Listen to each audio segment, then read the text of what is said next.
बार फिर आप सभी व्यूअर को मेरा नमस्कार, आदाब एवं सत श्री अकाल। मैं डॉक्टर विजय वर्मा आशा करता हूं आप सब अच्छे से होंगे।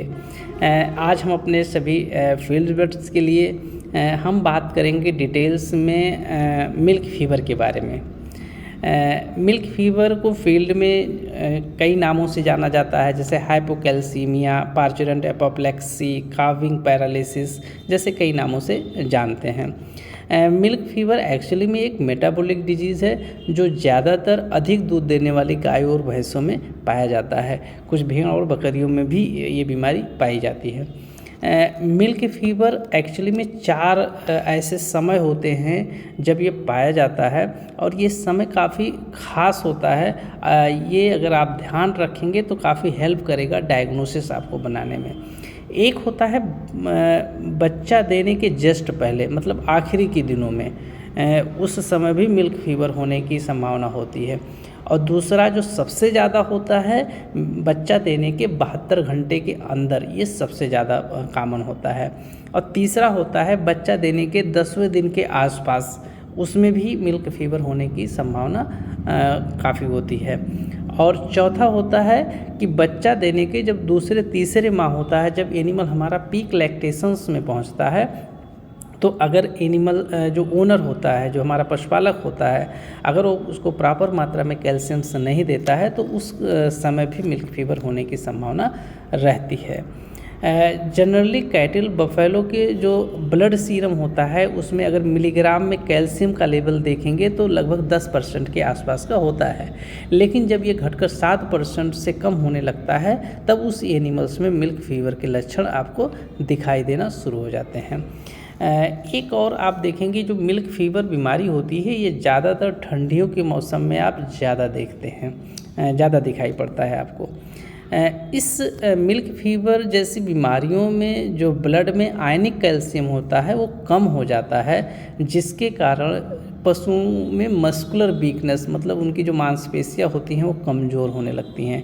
टिटेनी, मतलब उनका जो मसल्स होता है वो टाइट होने लगता है, कड़ा होने लगता है। पशु अपने गर्दन को पीछे करके बैठा रहता है, वो मतलब फ्लैंक की साइड अपने सर को किए रहता है, मुंह को किए रहता है। शरीर में ब्लड का जो फ्लो होता है वो काफ़ी कम हो जाता है इस बीमारी में, जिसके कारण जो एनिमल हमारा होता है वो सुस्त हो जाता है और उसकी वजह से फिर ये अनकॉन्शियसनेस होने लगता है। और लास्ट में जो सर्कुलेटरी फेल्योर हो जाता है कई एनिमल्स में, जिसके कारण उसकी मृत्यु हो जाती है। आइए अब हम जानते हैं ऐसे कौन कौन से कारण हैं जिसकी वजह से हमारे पशुओं में मिल्क फीवर होता है। पहला तो ये है कि अगर जेस्टेशंस पीरियड्स में जब हमारा एनिमल प्रेग्नेंट होता है, अगर उस समय हमारे एनिमल्स में जो हम राशंस दे रहे हैं उसमें कैल्शियम, फास्फोरस, मैग्नीशियम और विटामिन डी प्रॉपर मात्रा में नहीं है तो ऐसे एनिमल्स में मिल्क फीवर होने की संभावना ज़्यादा हो जाती है।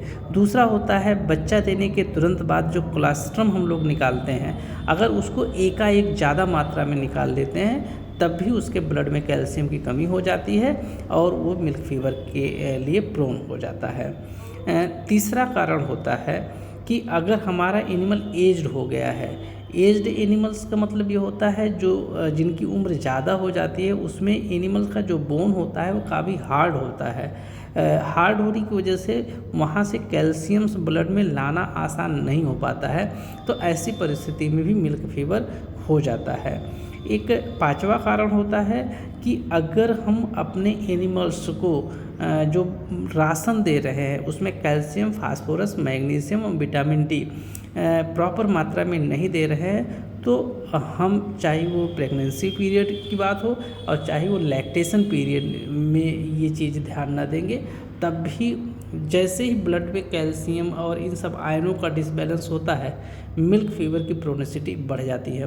मतलब ऐसे एनिमल्स में मिल्क फीवर होने की संभावना बढ़ जाती है।